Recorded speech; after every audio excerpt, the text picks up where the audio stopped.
Good afternoon. My name is Jia Chung, and I am the Vice President of the QCC Mock Trial Team.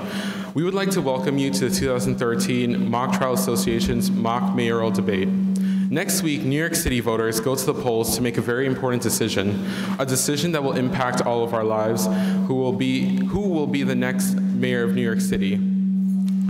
We urge everyone who is registered to vote to vote. Every vote counts. Everyone should learn about the positions of the candidates so that they will make an informed decision when they vote. In an effort to help people learn about the election, the candidates, and the issues, the Mock Trial Association is pleased to welcome this mock debate. So once again, it is my pleasure to welcome you. And now the moderators of the debate, Justin Farmer and the President of the Mock Trial Association, Zaimina Chavis.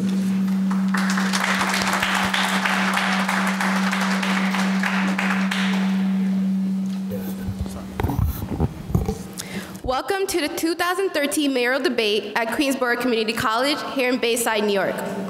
I am Zaimina Chavis, and together with my colleague Justin Farmer will be your moderators for this evening's debate. Good evening. I am Justin Farmer. All eyes tonight are in Queensborough Community College, part of the City University of New York, as we are about to have our fourth mayoral debate of this mayoral election campaign. Justin, you're absolutely correct. And the eyes of the city, and indeed the nation, are focused on this beautiful Queensborough campus in the hills of Bayside, New York.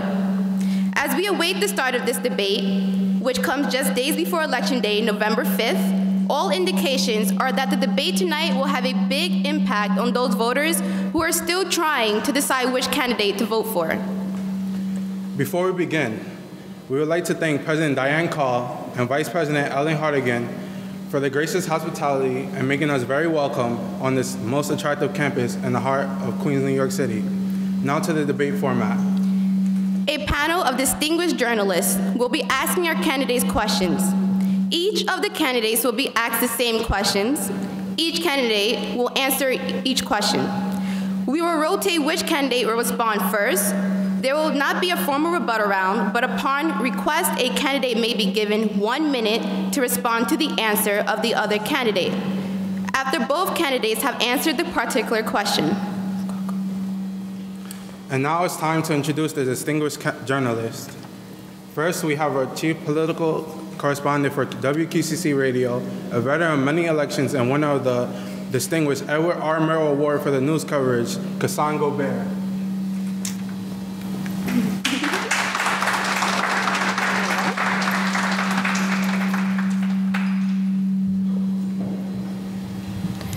Next, we have the chief White House correspondent for WQCC TV, winner of 2 Emmys for her straightforward, hard-hitting political reporting, Amanda Morris.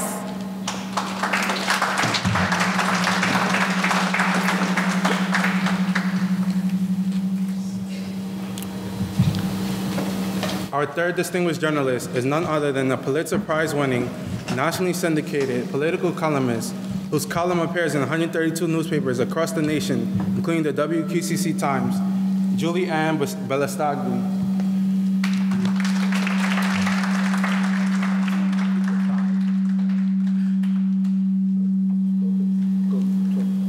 Finally, the next member of the panel is the creator of the political website that consistently, year after year, attracts more visitors than any other political website. We are, of course, talking about QCCpolitical.com, created by none other than Sam Mishra.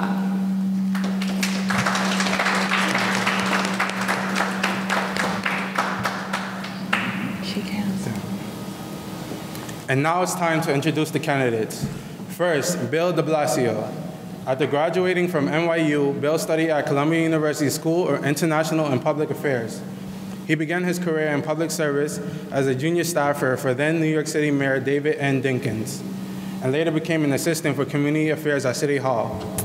Bill then moved to the U.S. Department of Housing and Urban Development, working as regional director under then Housing Secretary Andrew Cuomo, as New York and New Jersey's highest-ranking official in this department. In 1999, Bill joined District 15 School Board in Brooklyn. In 2000, he managed Hillary Clinton's campaign for the U.S. Senate.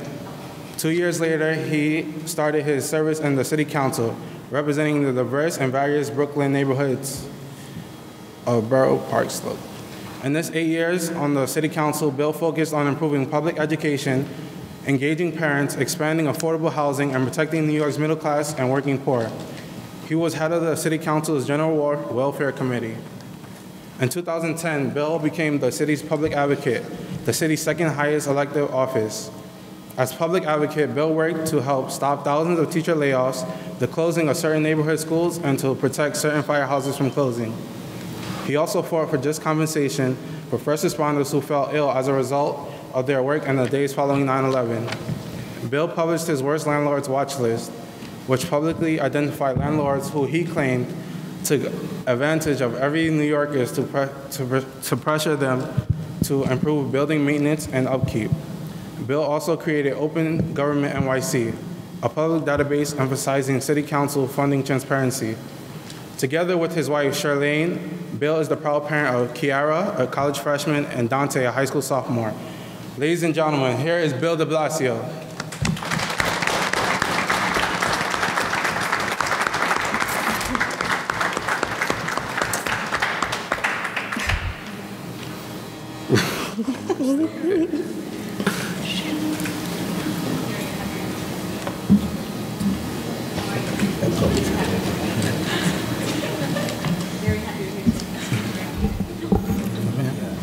Very nice to meet you. Very nice to meet you. I'm so glad to meet you. Very nice. You messed me up.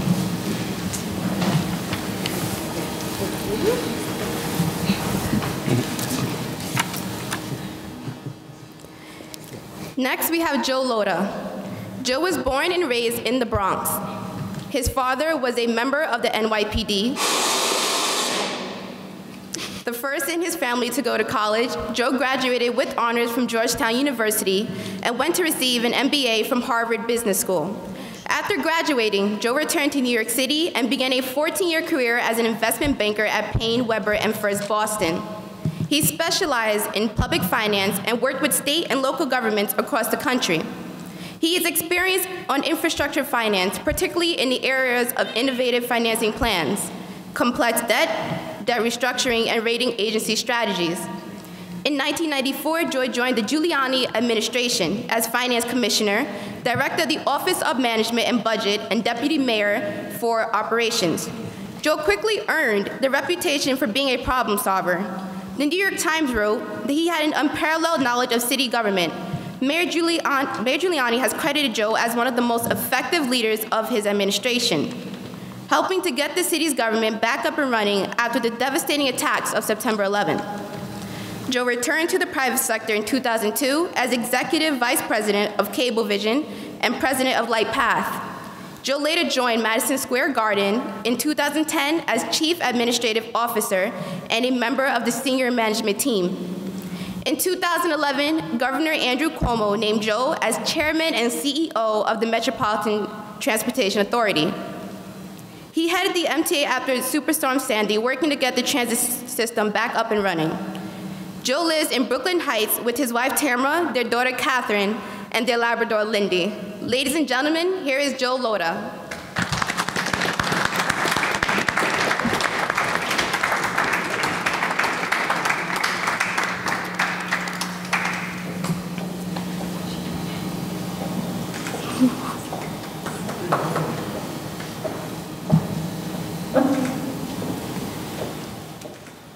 Your brother's here? He's coming.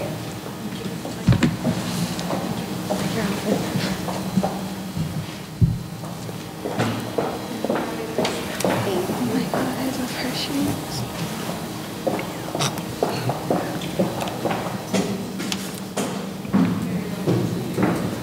Go, Joe. At this time, each of our candidates will be given the opportunity to make an introductory statement. Before the debate, we had a coin toss to determine who would go first. Joe Lhota won the toss and elected to go first. Mr. Lhota, please give your opening statement. Thank you. I want to thank President Diane Call, Vice President Ellen Hartigan, and the faculty and staff of Queensborough Community College for their hospitality in hosting this debate and making us feel very welcome here on this beautiful campus, home of the Business Academy, under Dr. Jonas Falick and the outstanding mock trial team. Thank you. Thank you all for having me.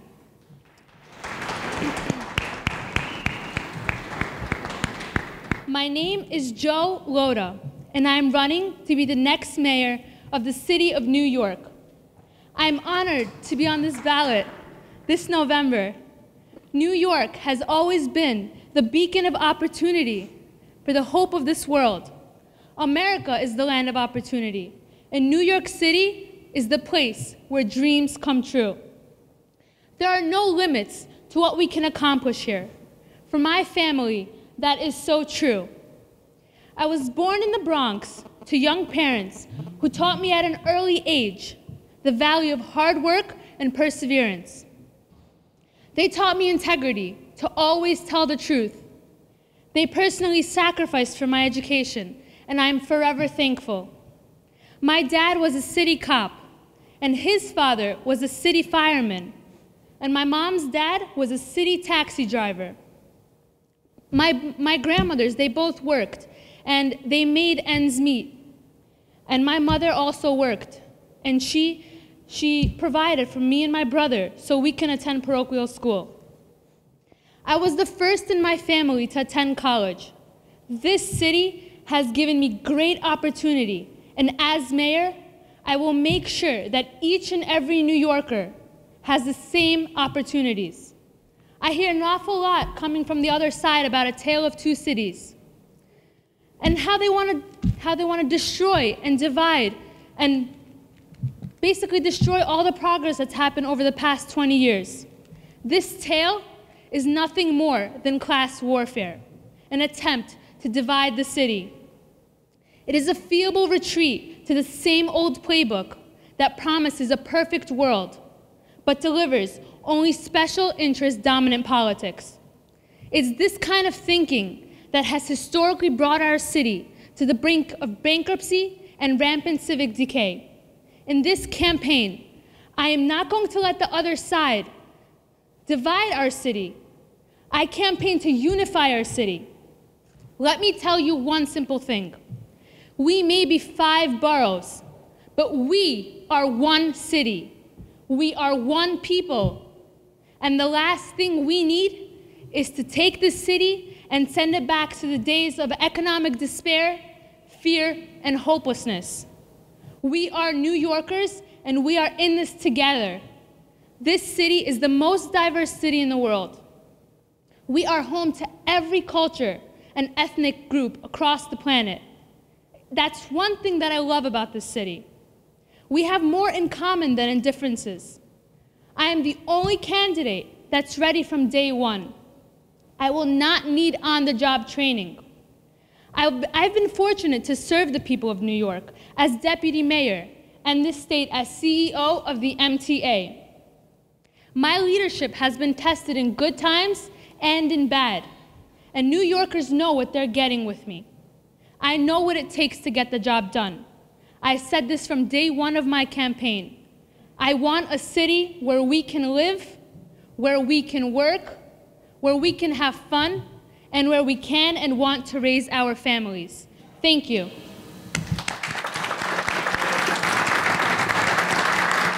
Thank you, Mr. Lhota. And Mr. de Blasio, your opening statement? Yes, thank you very much, Simena. First, I would also like to begin by thanking President Diane Call and all the faculty and staff for allowing both of us to be here on this beautiful campus, home of the outstanding business department and mock trial team. Now, let me start by saying, in so many ways, New York City has become a tale of two cities. Nearly 400,000 millionaires call New York home, where nearly half of our neighbors live at or near the poverty line. Our middle class is not just shrinking, it is in danger of vanishing altogether. Addressing the crisis of income inequality is not a small task. But if we are to thrive as a city, it must be at the very center of our vision for the next 4 years. During my time in office, I have taken on unscrupulous landlords. I have protected children who have been victims of neglect and abuse. I have battled the corrupting influence of corporate money in politics. I have also fought to repair broken policing policies and championed working family issues, such as paid sick leave and living wage laws. As mayor, I will spend every waking moment fighting to bring opportunity to every New Yorker, with a plan to create jobs in all 5 boroughs, a dramatic expansion of affordable housing and accessible health care, increasing taxes on the wealthy to fund early childhood and after-school programs, and building police-community relations that keep everyone safer. Now, this is not simply a plan for tackling the inequality crisis. It is my solemn commitment to every resident of this city we all love so much. In this campaign, you have heard and you will hear about my ideas for a sustainable environment, better transit, the rights of new Americans, reforming our government so it is as great as our city, protecting vulnerable populations, and continuing the fight for full equality for all New Yorkers. New Yorkers have a choice in front of us, and I ask you to help me build one New York where we all rise together. Thank you.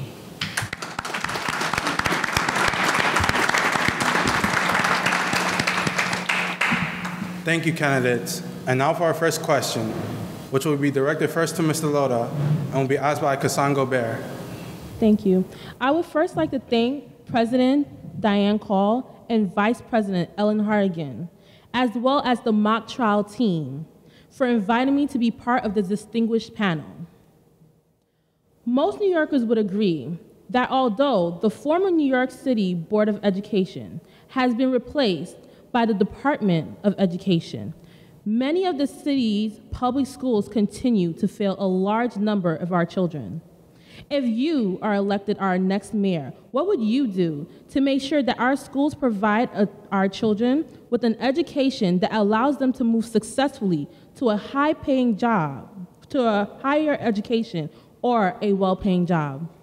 Thank you, Kassan. That's actually one of the most important questions in today's debate. Education is a great civil rights issue of our time. It is the means through which we can lift people out of poverty and strengthen and grow the middle class. Unfortunately, New York City schools have strong adversaries.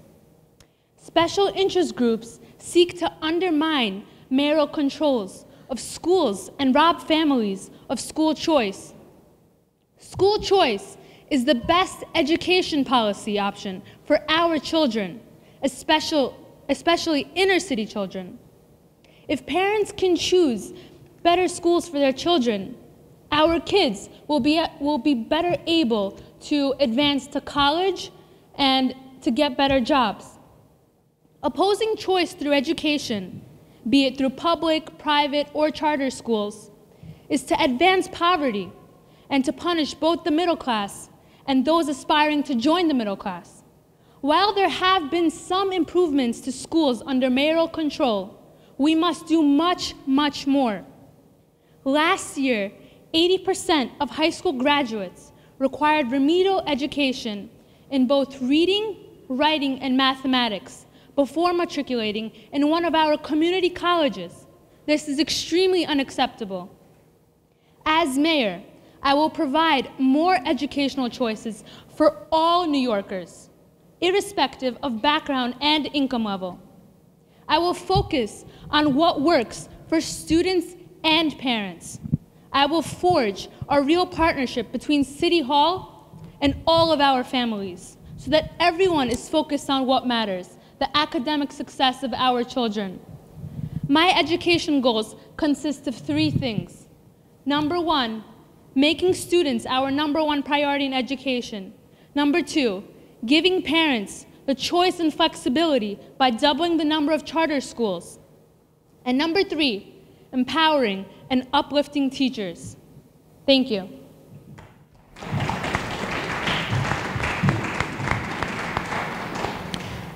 Thank you. Mr. de Blasio, would you like to respond? Yes, thank you very much, Cassandra, for this great question. Well, as a public school parent, former school board member, former city council member, and public advocate, I have fought for every child in New York City to get what my own son and daughter received: an education from a New York City public high school that prepares students for success upon graduation. My administration will promote equity and social and economic justice by striving to establish high-quality schools in every neighborhood. After I'm elected, I will create truly universal free pre-kindergarten and after-school programs for all middle school students.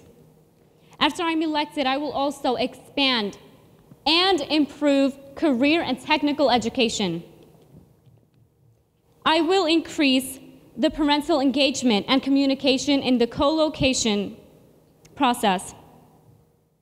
After I'm elected, I will block unfair closures by standing up for struggling schools. I will provide a voice for students with disabilities. After I'm elected, I will put an end to bullying in schools. I will address behavioral issues. And I know the tale of two cities in our schools must come to an end. New York City will not thrive if only some of our schools meet the needs of our students.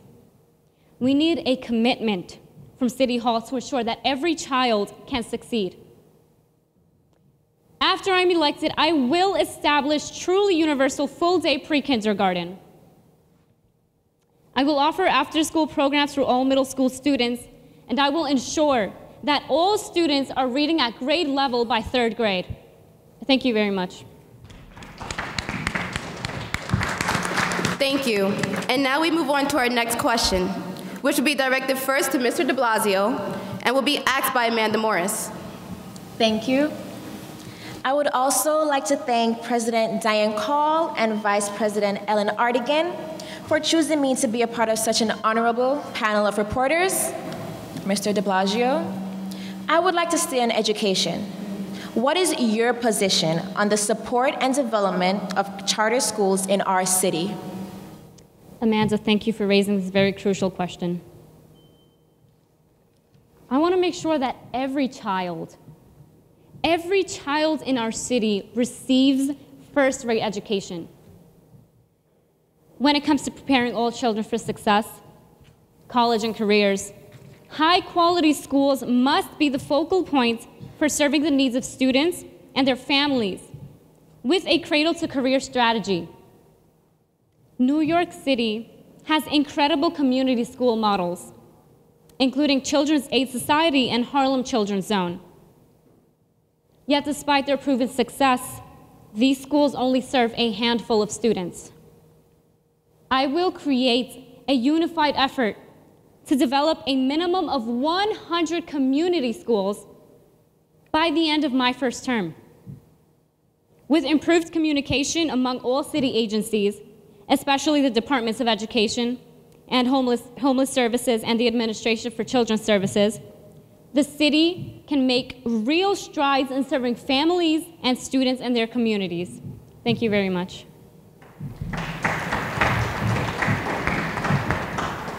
Now, Mr. Lhota, would you like to respond? Yes. Bill, you are nothing but a hypocrite. You yourself went to an amazing school in Massachusetts, and your son goes to an amazing school in New York City. I want a great education for all students in New York City. Families and students. This we will have. Mr. de Blasio, yes. You want to deprive all of these students I want a great and families education for every from the student choice in New York City. of choosing charter schools? Shame on you. Shame on you. How can you do that? Unbelievable. Unbelievable. Well, charter schools are already providing educational choices for New York City's parents and students. They're independent schools. They're innovative and accountable. Charter schools provide choices for all New Yorkers. There are 70,000 New York City charter school students. Over 90% of charter students are Black and Latino, and 73% are eligible for free or reduced price lunch. The only problem with New York City charter schools is that there aren't enough of them. Demand for New York City charter schools is very high. In 2013, there were an estimated amount of 69,000 charter school applicants. Only 18,600 seats were actually available, and a shortage of 50,400 seats. We can do much, much better. We can give parents what they need for their children. To succeed, New York City charter schools will need space in the city where real estate is very, very expensive. Opponents of the charter schools, they want to charge the charter schools. They want to take money. They want to charge rent. They want to take away money from teaching. They want to make it more difficult for charter schools to come about. That's why I believe that the city should co-locate with other public schools all around New York City. Thank you very much.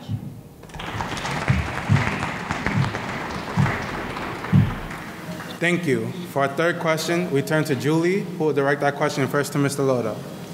Before I begin, I would like to thank President Diane Call and Vice President Elliot Hartigan in inviting me to this debate and to be a part of this amazing panel. Although the Great Recession ended in 2009, now, more than 4 years later, unemployment remains high throughout much of the country, including New York City. As mayor, what will you do to reduce unemployment in New York City? Thank you, Julie. That's actually a very meaningful question. I want New York City to be the best place in the world where you can raise a family, where you can start a business, and where you can find a job. For years, New York City has relied heavily on Wall Street and related industries for job growth. While the financial services industry produces vast wealth and tax revenues, it can also subject to the city economy and government of painful contractions when markets fall. For this reason, New York City must welcome and attract new businesses, both large and small, from a variety of industries. New York City has excelled at attracting new high-tech jobs to the region. New York City's Silicon Alley continues to diversify the New York City economy, attracting over 500 employees to the region. New York City can attract even more. As mayor, I will diversify the New York City economy. I will attract high-tech and biotech businesses to New York City. As mayor, I will nurture micro-businesses, small businesses, and startups. I will produce the most skilled workers in the world, raise people out of poverty by creating a larger and more productive middle class. As mayor, I will lower the tax and regulatory burden for all businesses, families, and individuals. As mayor, I will increase local jobs and hiring by creating a flagship CUNY hospitality management school, incorporating both the senior and community college level. As mayor, I will seek an active cooperation of New York City hospitality industry leaders in the new CUNY Hospitality and Tourism School. And lastly, as mayor, I will maintain the lowest possible travel tax by allowing the hotel tax to return to 5%. Thank you.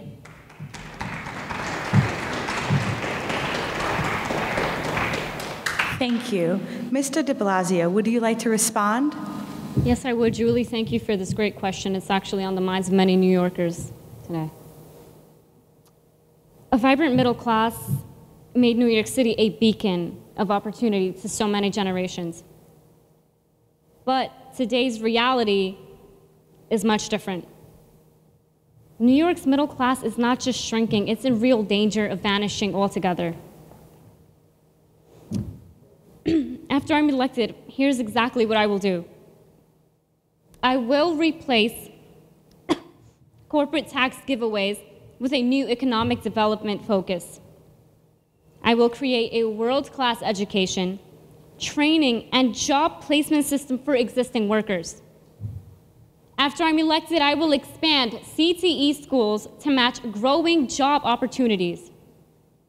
And I will ensure less skilled workers have access to comprehensive training, apprenticeship, and job placement programs. After I'm elected, I will create comprehensive career pathways in the health sector. I will help manufacturing thrive in New York City. I will use sectoral strategies to diversify New York City's economic base and bring jobs to neighborhoods in all 5 boroughs. After I'm elected, I will create economic development hubs in every neighborhood. And I will establish new revolving loan and equity investment funds to support neighborhood entrepreneurs and industry sectors throughout the city. I will also support small businesses as the key to growth, because small businesses drive neighborhood economies across the city. After I'm elected, I will also give local businesses a real shot at city contracts. The key for more jobs is to support small businesses. Thank you. Thank you. And now we move on to our next question, which will be first directed to Mr. de Blasio and will be asked by Sam Mishra. Before I begin, I just wanted to thank President Diane Call, Vice President Ellen Hardigan, the business department headed by Dr. Jonas Fallick and Ted Rosen. Mr. de Blasio, starting and running a small business are very difficult things to do. Some say that running a small business in New York City is even harder because of numerous regulations and a policy that some say is very aggressive when it comes to imposing fines. As mayor, what, if anything, would you do to remedy this issue? Thank you, Sam, for this excellent question. Well, small businesses drive our city. They keep 3 times the percentage of profits in local communities compared to larger firms. And they are far more likely to do business locally as well. I am committed to policies that support these small businesses. After I'm elected, I will replace the current fine assault on small businesses with technical assistance to ensure compliance. Economic development hubs will help businesses navigate regulatory rules, comply with wage and labor laws, and avoid consumer and health violations. Overzealous enforcement will be replaced with tiered classifications of small business violations to distinguish low-risk violations and create easier ways for businesses to fix problems or contest violations online, by mail, or by phone. After I'm elected, I will create economic development hubs in every neighborhood. The city will establish economic development hubs in every neighborhood to bring local stakeholders together, from entrepreneurs to educators and community organizations, to map the economic assets, industries, needs, human resources in each neighborhood and economic sector. It will be one of my priorities to protect, support, and grow small businesses, because we need small businesses. Thank you.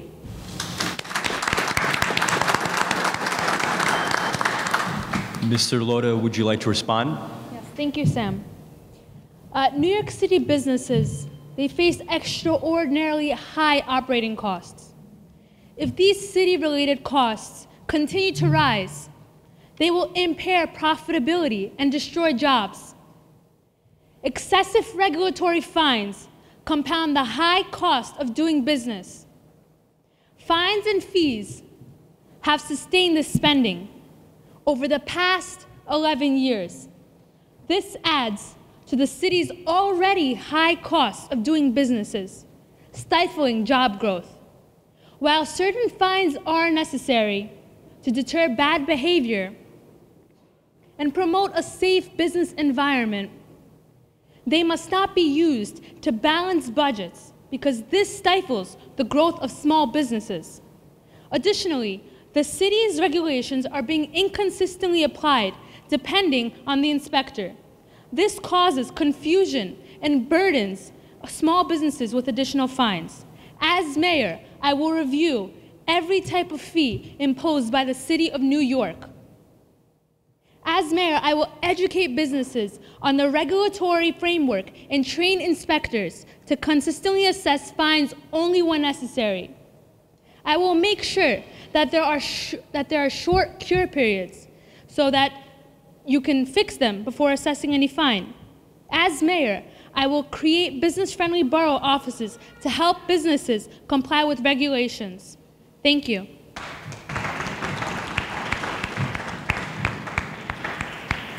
Thank you. For our fifth question, we return to Kassan, who will direct that question first to Mr. Lhota. Mr. Lhota, overall, the level of crime in New York City has declined in recent years. What will you do to maintain public safety on the streets of New York City? Thank you, Kassan. I will maintain and enhance the important gains in public safety and the quality of life to make it possible for New York City to thrive and grow. I just can't sit back and listen to this. Can I now please that finish? we're on the topic of crime, this is outrageous. This is outrageous. You should be ashamed of yourself, please Joe, finish? and your campaign for using the lowest of strategies, using fear tactics on people. Your campaign and what you are doing, Joe, you should be ashamed of yourself. You are just doing Willie Horton all over again. You want to take it back to the 1980s. Bill, can I finish This is outrageous. You should be ashamed of yourself, Joe. You should be ashamed of yourself. Your speech speaks You should for yourself. be ashamed of yourself. This Thank is not you. Willie Can I Horton finish all now? over again. Thank Want to you. take us back to the 1980s. This is outrageous. This Thank is you. outrageous. As I was replying to Kassan's question, I will maintain and enhance the important gains of public safety and quality of life that have made it possible for New York City to thrive and grow. I will continue the reduction of crime that has made our city the safest, largest city in America. I was part of the city's remarkable recovery, transformation from more than 2,000 murders a year to being the safest city in America. I support proactive policing strategies. I believe that all crime matters, it doesn't matter if it's a felony or if it's a high quality of life offense. Non-felony crimes can quickly thrust the city into decline. I will prevent those minor crimes from disturbing the quality of life of all New Yorkers and keep New York City the safest, largest city in America. The NYPD is to be commended for its successful crime reduction efforts.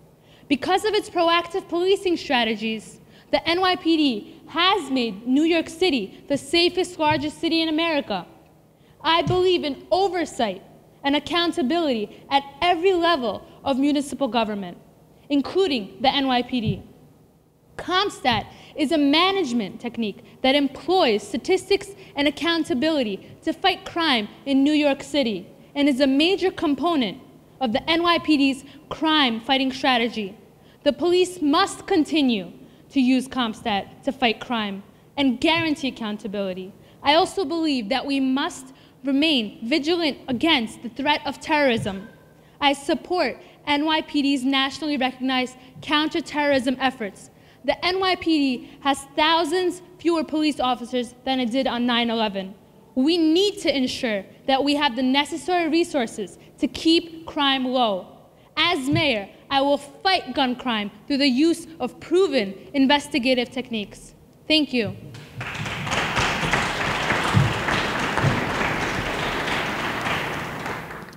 Mr. de Blasio, would you now like to respond? Yes, Kassan, thank you very much. Fear tactics, this is outrageous. I am committed to keeping New Yorkers safe. Throughout my public service career, I have fought to build a robust public safety infrastructure, and I have advocated for positive police-community relationships. I already have a record on fighting crime and public safety. I have increased police resources. I have fought for greater accountability, and I have supported common sense gun safety. After I'm elected, I will create an Inspector General for the NYPD. I will stop racial profiling, and I will bring in a new police commissioner. I will direct the NYPD to reduce arrests for marijuana violations and focus on more crimes that pose more of a threat to our society. After I'm elected, I will commit to key anti-violence strategies. I will expand camera use in all 5 boroughs. We are plagued with an epidemic of gun violence. After I'm elected, I will increase ShotSpotter. I will expand the use of ShotSpotter. ShotSpotter is proving to greatly expand the ability of law enforcement to respond to gun crime and has been adopted by police departments nationwide. I will also invest in our youth. After I'm elected, I will maintain force levels. I assure the people of New York City that as mayor, I will keep the streets safe. Thank you.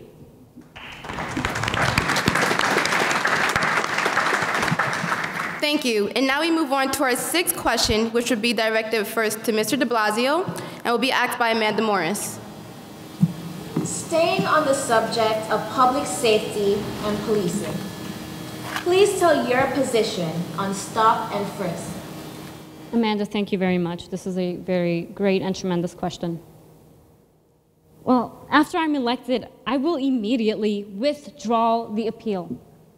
I agree with the judge's decision that stop and frisk was being implemented in an unconstitutional manner.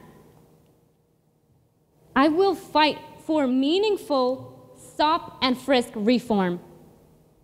I have used the Office of Public Advocate to extensively study how the tactic of stop and frisk is applied across New York.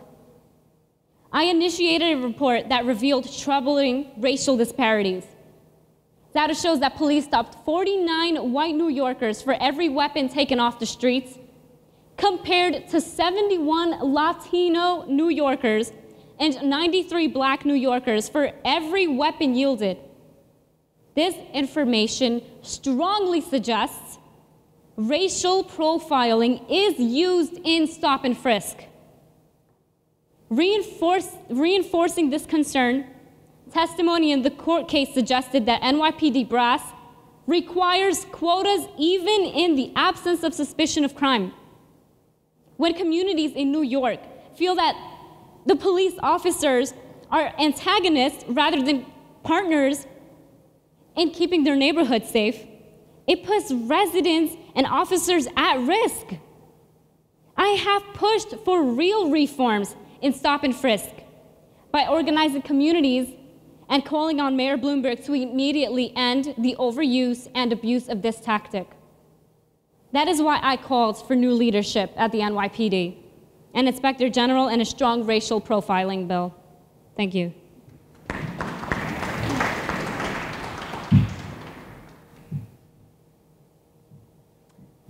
Well, thank you, Amanda. This is a very important question.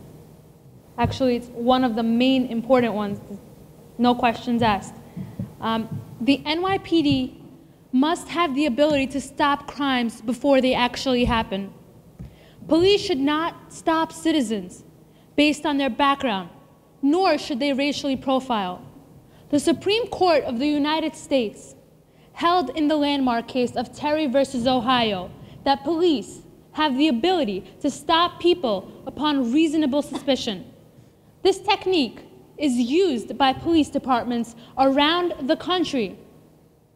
Terry stops are an important tool in the prevention of crime, especially gun violence. Police, however, should be free to go into high crime neighborhoods and prevent crime, including quality of life crimes. Unfortunately, some politicians seek to handcuff the police. They want to turn the NYPD into a department that responds to crime, not a department that prevents crime. This was the strategy that resulted in the thousands of murders a year in the early 1990s. I will do everything in my power to prevent politicians from undermining the NYPD. The NYPD is the most diverse police department in the country. It is also one of the most scrutinized police departments and has multiple levels of oversight. This is not good enough for some. The New York City Council and federal judge have independently added additional levels of scrutiny in an effort to curtail crime-fighting strategies. As mayor, I will support constitutionally permissible investigative techniques. I will seek to overturn the city council law and federal court decisions limiting the use of stop, question, and frisk. As mayor, I will provide more training to the NYPD to ensure that stops are subject to the protections of the U.S. Constitution. Thank you.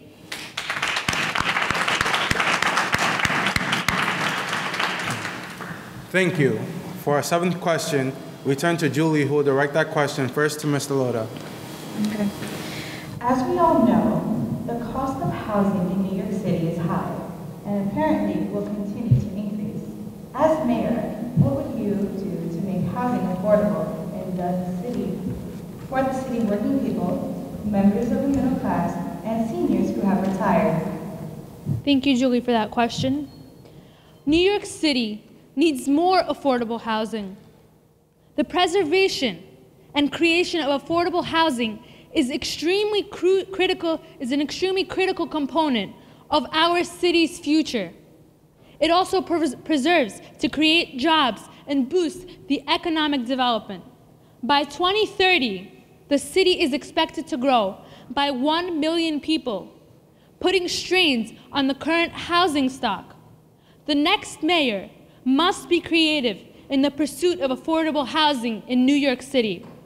Hurricane Sandy has added to New York City's need for affordable housing. Sandy destroyed thousands and thousands of homes, increasing the need for new construction and the creation of quality, affordable housing. I have embraced the Housing First plan. This plan invests $8 billion of public capital into the housing sector to develop and preserve 150,000 housing units over the next 8 years. New York City also needs to care for its most vulnerable citizens. The needy should not be refused assistance. While shelters are an efficient means to helping the homeless, the goal should be more to move people toward independence as quickly as possible. We also need to find solutions to help other vulnerable citizens, like our seniors and veterans. As mayor, I will preserve the affordability of 90,000 apartments that are threatened by deterioration and expiring rent restrictions. As mayor, I will conduct a thorough review of the Department of Buildings to permit an approval process that helps expedite the constitution of affordable units. I will undertake a complete inventory of vacant and underutilized land in New York City to create more opportunities to develop affordable housing. And lastly, I will strengthen the New York City Housing Authority by creating a comprehensive plan to develop its underutilized land for housing and communities with retail businesses, including quality supermarkets and fresh food stores. Thank you. Thank you. Mr. de Blasio, would you like to respond? Yes, Julie, thank you very much. We live a tale of two cities. Excuse me, Bill. I keep hearing this talk about Tale of Two Cities, but the only way there's going to be two cities is if you're elected I mean mayor, it. May I speak? and if you divide Moderators, may I the city speak? yourself. We live a tale of two cities. The wealthiest New Yorkers enjoy a life of luxury, while many working and retired families can barely pay the rent. At the very bottom, 50,000 New Yorkers sleep in shelters every night. But the challenge is much greater. Almost 1/3 of households spend at least half on housing. In 10 years, New York City has lost nearly as many affordable apartments as it has built or preserved. Gentrification, unscrupulous landlords, and the real estate lobbies' hold on government have pulled tens of thousands of apartments out of rent stabilization, and more are lost every year. After I'm elected, I will end giveaways for big developers and enact mandatory inclusionary zoning. I will put our pension funds to work in New York City. New York City has more than $130 billion in public pension funds, but barely 1% has been invested here in the 5 boroughs. As mayor, I will direct $1 billion in city pension funds to affordable housing construction, preserving 11,000 new units. After I'm elected, I will unlock vacant properties and direct new revenue to affordable housing. After I'm elected, I will protect renters, including seniors and renters with disabilities. I will bring basements and granny flats into the legal system. I will enforce standards for affordability. After I'm elected, I will help homeowners and small businesses keep costs down. And I will build a national coalition for affordable housing and tap private funding sources. I will make our public housing the pride of our city. And I will help small landlords maintain affordable housing. As mayor, I will work tirelessly to fixing the public housing problem to make sure that all New Yorkers have an affordable place to live in. Thank you. Thank you. And now we move on to our 8th question, which will be directed first to Mr. de Blasio and will be asked by Amanda Morris. Sam Mishra. Mr. de Blasio, in recent months, there has been much discussion about the implementation of the Affordable Care Act. Given the rollout of the Affordable Care Act, how can New York City improve the health care and the health of its residents? Thank you, Sam. No neighborhood should ever face the loss of doctors, nurses, and services of a community hospital. No New Yorker should ever go without life-saving screenings and preventative health care that can help them live longer, healthier lives. As mayor, I will pursue an ambitious public health agenda that builds on New York's status as an innovator and increases accessibility for every family. I will take advantage of the Affordable Care Act to expand coverage. While an estimated 500,000 additional New York City residents will gain coverage under the Affordable Care Act, nearly 1 million more are still lack coverage. I will protect community hospitals. I will expand capacity of and access to community health centers. I will fill the nursing shortage with healthcare workers trained here in New York City. I will expand primary health clinics at or adjacent to work sites to serve city employees. After I'm elected, I will expand affordable housing support for patients with high-cost health needs. I will support nursing home transition. And I will make our schools the centers of healthy lifestyles and supportive services. I will protect the city's health and hospitals corporation's ability to serve undocumented immigrants. Federal health care reform excludes undocumented immigrants, who will then come to depend even more on the city's health and hospitals corporation for health care. As health care reform is implemented, I will designate high-ranking officials at the city's health and hospital corporations and the city's health department to protect immigrant families and their access to health care. As mayor, the health of the people of New York City will be of the utmost importance to me. Thank you. Mr. Lhota, would you like to respond? Yes, thank you, Sam. The key to improving the health of a city starts from our children, starts from improving their health. New York City is currently facing intersecting food crises. Many families in our poorest neighborhoods face both obesity and food insecurity. The obesity rate has increased dramatically over the past decade. The city estimates that over half of all adults and half of all elementary school children are overweight or obese, putting them at a risk of premature death and preventable illness. Even worse, at least 1 million New Yorkers experience food insecurity, having inconsistent access to adequate or affordable food. As our nation moves to implement health reform, no single action can better help to reduce costs and improve outcomes than to slow the food of people into our nation's hospitals, emergency rooms, and doctors' offices suffering from our nutrition-related diseases. A number of policies and interventions are needed to have a significant and long-lasting impact on children's access to understanding of healthy foods. As mayor, I will advance nutrition education in our schools. We must teach healthy behaviors to our young children. I will also improve the nutrition and health of our children of future generations by providing better school food. Thank you.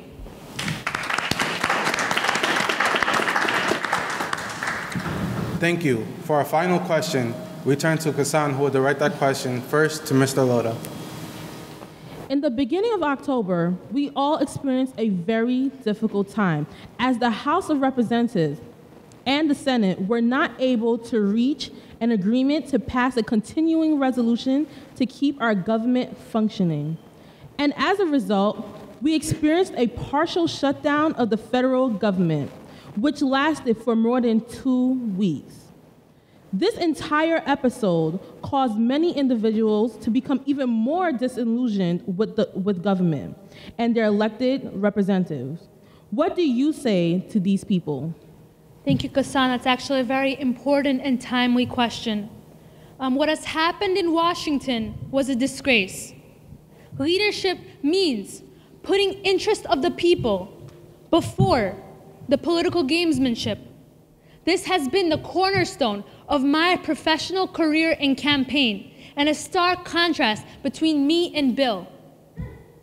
Agendas driven by extremists on either side never results in responsible governing. I call on the national Republicans to get their acts together and do the right thing for this country. They must put aside self-interest and do what's right for the future of this country. Do not play politics with the future of our country. Do not hold the American people hostage. The voters will not forget. Thank you.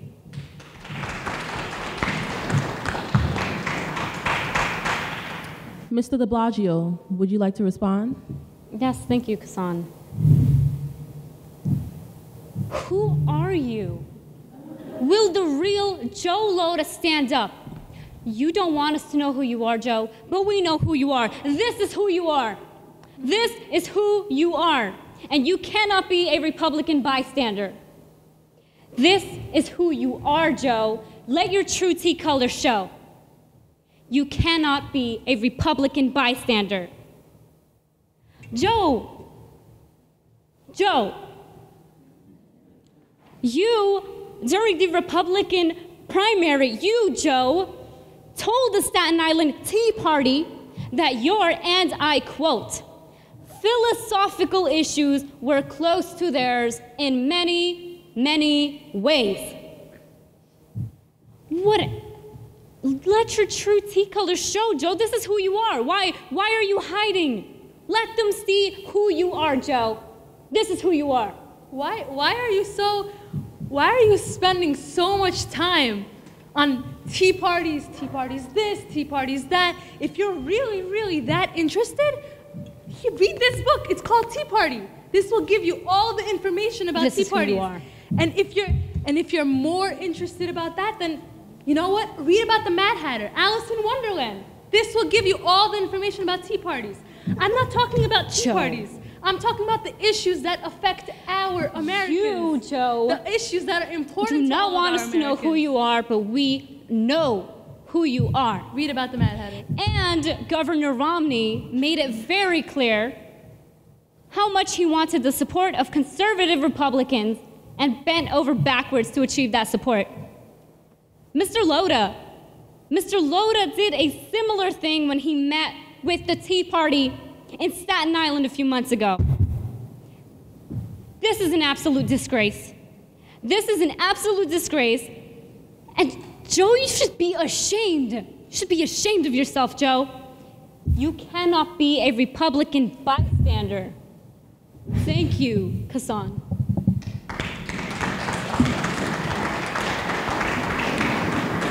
And now it is time for the closing statements.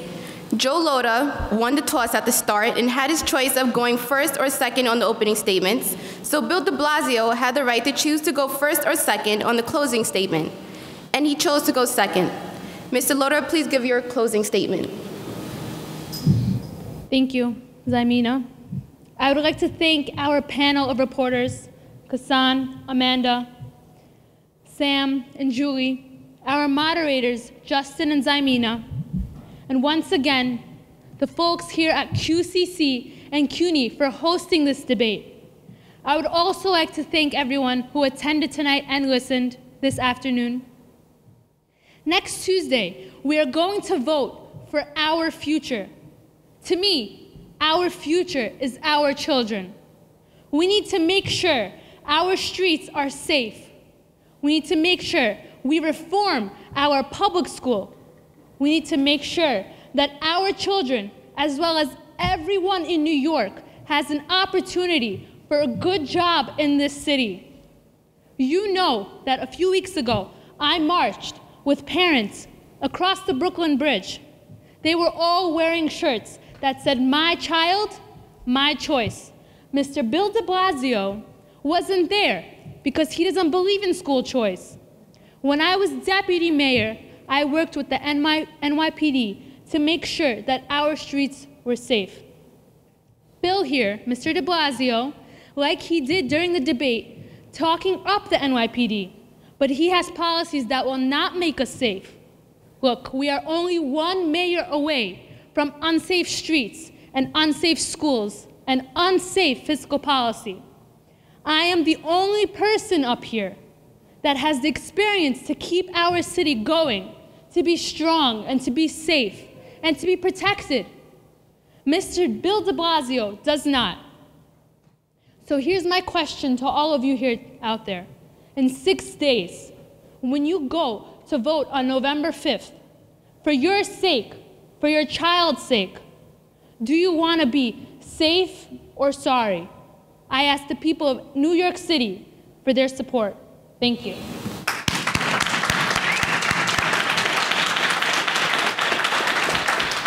And now, Mr. de Blasio, please proceed with your closing statement. Yes, thank you, Justin. I also would like to thank our panel of reporters, Kassan, Julie, and Sam, and Amanda. Thanks also to our moderators, Justin and Zaimina. And thank you to QCC and CUNY for hosting this debate. You know, I've been saying throughout this campaign that we have been living a tale of two cities. And some folks are doing very well in our city. A lot of folks are struggling. Our middle class is disappearing. We cannot keep living this way. The status quo is not acceptable for the long term, and it won't help to make us strong and great for the future. There are some things that we can do about it, and some of them that I talked about. Let's first of all tax the wealthiest New Yorkers so that we can have full-day pre-kindergarten for every child in the city, after-school programs for every middle school child. That's going to help us all. That is going to make the city stronger, our schools better, our workforce stronger in the future. That is going to help people, including the wealthy, because we will have a better business climate and a stronger city. Let's create the affordable housing we need so that people can live in their own neighborhoods. We don't need more luxury condos in New York City. We have plenty of them. We need affordable housing for everyday New Yorkers. And we need to protect our community hospitals that have so often been under threat. by keeping our hospitals in place, by creating affordable housing that makes us stronger for the future. That makes New York City a place for everyone. Finally, we need to stay safe. We need a safe city and a fair city. The best way to stay safe for the long run is to take the incredible work of the NYPD and strengthen it by ending the quota system for stop and frisk, by ending the profiling, bringing police and the communities together for future safety of our city. That's the direction I want to take us in, a new progressive direction. I am Bill de Blasio, and I would be honored to earn your vote on your November 5th. Thank you.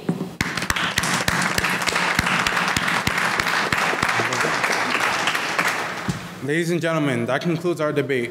Thank you for attending at this time. We would like to introduce the students who participated in the debate. Remember, Election Day is next Tuesday. Every vote counts. Playing Bill de Blasio, we had Shirley Aguilar. Playing Joe Lhota, we had Michelle Borukhov. And as the panel of journalists, first we have Kassan Gobert, Miss Amanda Morris, Julie Ann Belastigui, and Sam Mishra. Also with us are the bodyguards in the back.